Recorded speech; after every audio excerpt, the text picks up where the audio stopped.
Terry Thomas was born into a very ordinary lower middle class family in Barnet, but really he was a kind of Anglo version of Jay Gatsby, that he sprang from his own platonic conception of himself. He just felt that he didn't belong there, he wanted to be posh. So he was a kind of actor as a child. He was always trying to affect an accent and dress in a different way from his family and really behave as though he was from a fairly privileged and posh background. And so he was given a job as a trainee clerk at Smithfield's Market, where his father worked as a butcher. And he signalled his intent that he wasn't going to put up with it very quickly. He turned up with a pork pie hat and colourful tie and yellow gloves and a monocle. And he just behaved as though he'd wandered in from some P.G. Wodehouse short story. And he started doing amateur dramatics, started singing, started dancing. He met a woman called Pat Poplansky, who became his wife, who was a South African ballet dancer. And they did a kind of comic dance routine around the clubs. And he started to perform as an extra in a number of movies. This is from the mid-1930s.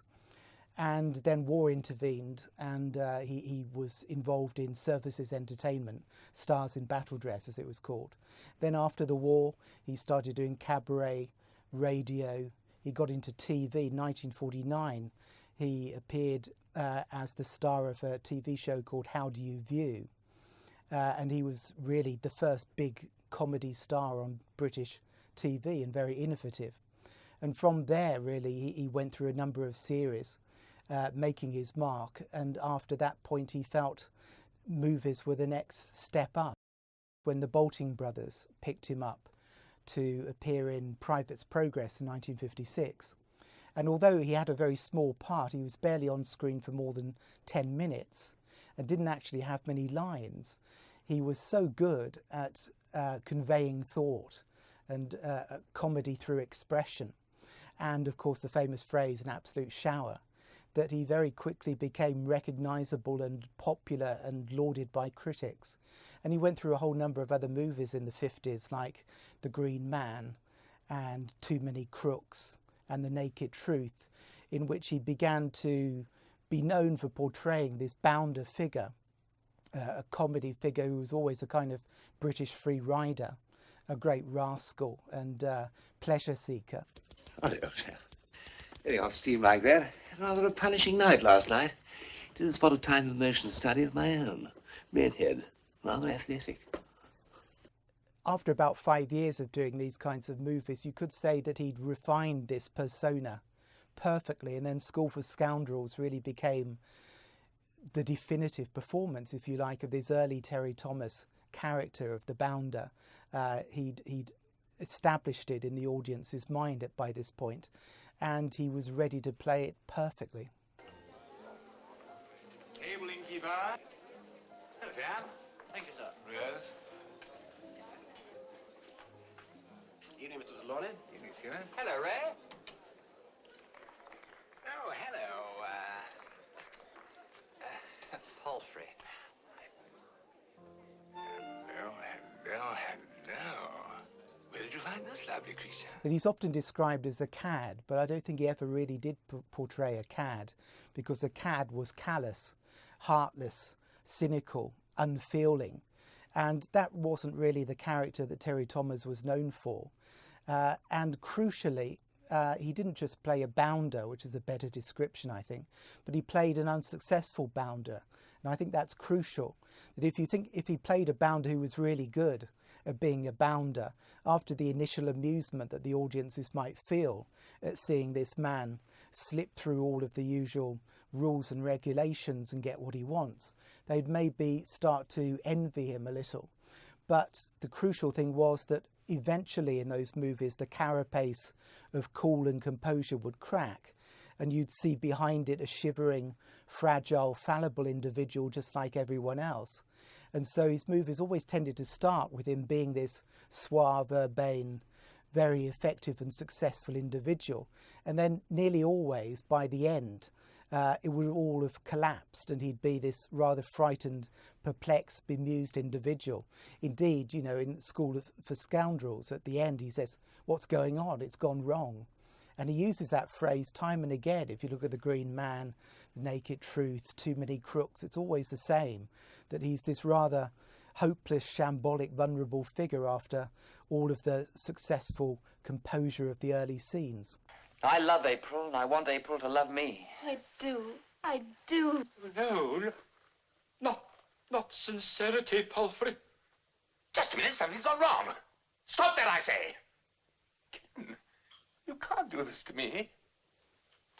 Ken. Don't just stand there, Mr. Potter. Do something. I think from School for Scoundrels onwards, there was the sense in which Terry Thomas was largely stereotyped, playing the bounder figure.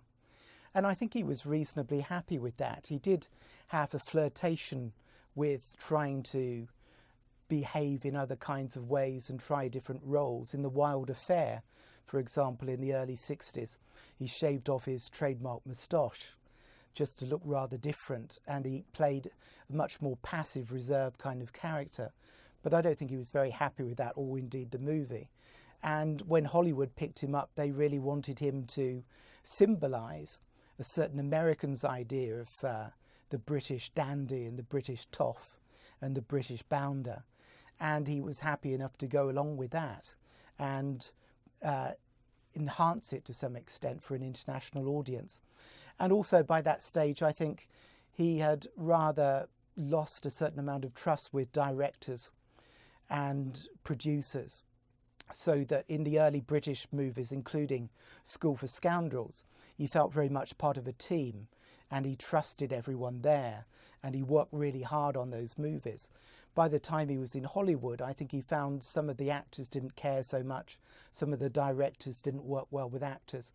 And when that happened, it didn't happen all the time, but when it happened, he would just learn to control his temper by going off and playing table tennis or having a drink or going swimming. And so he coped with it in those days. But that symbol of being the bounder was something that from School for Scoundrels onwards was really something he was stuck with, but quite happily stuck with.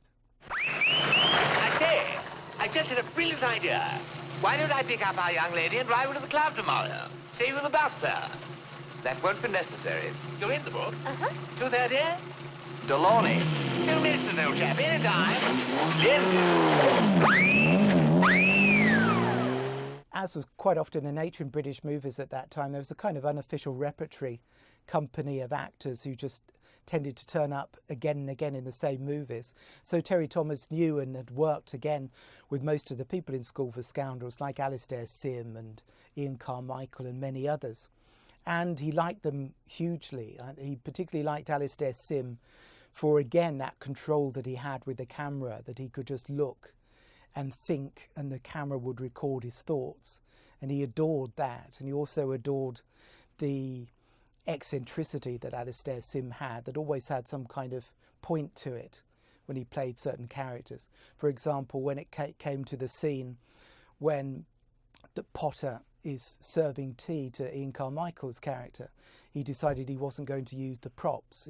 Eventually he was persuaded to pour the teapot, but he wanted to make Carmichael serve himself muffins, really reasoning that Potter was an arch manipulator, so he wouldn't even serve tea, he'd get someone to do it. And that kind of thinking, even though it wasn't in the script, was something Terry Thomas loved. And Ian Carmichael was a great foil to him. He'd worked with him many times before, from Private's Progress onwards. And they had a great rapport off set as well as on. And Terry Thomas would lead him astray many times and get him almost arrested on innumerable occasions and teach him about wine and things like that.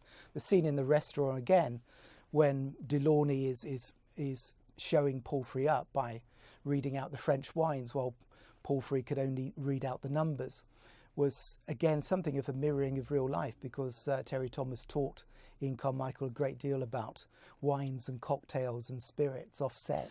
Ah, splendid. Shall I order for all of us? Oh, yes, please do. Thank you, but I'd like to see what there is. Waiter, what is tortue niçoise? Fried turtle. The brain of the calf, the liver of the chicken, the legs of the frog, the hoof of the mountain goat in jelly, tomatoes. I think Terry Thomas was really pleased with School for Scoundrels when he saw it as the finished cut.